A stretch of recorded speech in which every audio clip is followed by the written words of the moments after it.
Le but de ce pavillon voyageur, effectivement, c'est de tourner la gare vers le sud, vers le quartier au sud, puisque historiquement la gare était tournée vers le nord. Le pavillon, on va dire, historique se trouve de l'autre côté.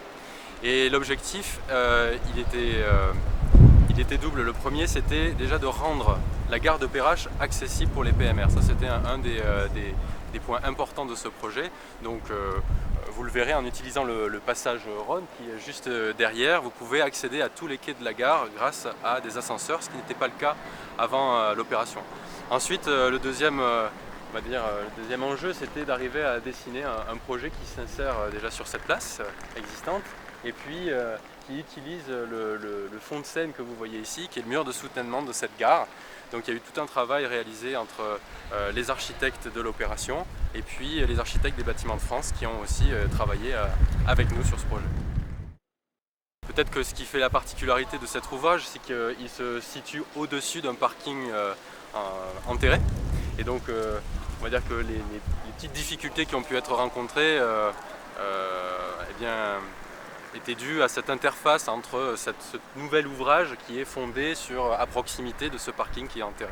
Ce projet de construction d'un nouveau pavillon voyageur pour la gare de Perrache s'inscrit dans un projet urbain plus large qui s'appelle le projet Ouvrons Perrache et qui a pour but de réparer la fracture urbaine entre le nord et le sud de la presqu'île, d'améliorer les liaisons, de simplifier les accès au transport en commun et de désencombrer l'espace public, de le rendre plus lisible et plus confortable. Cette première phase représente un montant de 43 millions d'euros et la partie gare représente, elle, 12,7 millions d'euros. Elle répond vraiment à de grands enjeux pour le quartier, de désenclaver le sud, d'améliorer les liaisons urbaines entre le nord et le sud, d'améliorer les accès aux transports en commun. C'est un enjeu qui est important pour la collectivité. Et la prochaine étape, après l'ouverture de ce pavillon voyageur, consiste à démolir ce qu'on appelle le Goldorak, ces anciens escalators qui obligeaient les utilisateurs de la gare qui voulaient traverser l'ensemble du pôle d'échange de monter à plus de 12 mètres, puis de redescendre à 6 mètres au niveau de la gare. Maintenant, l'accès est simplifié grâce au nouveau pavillon voyageur.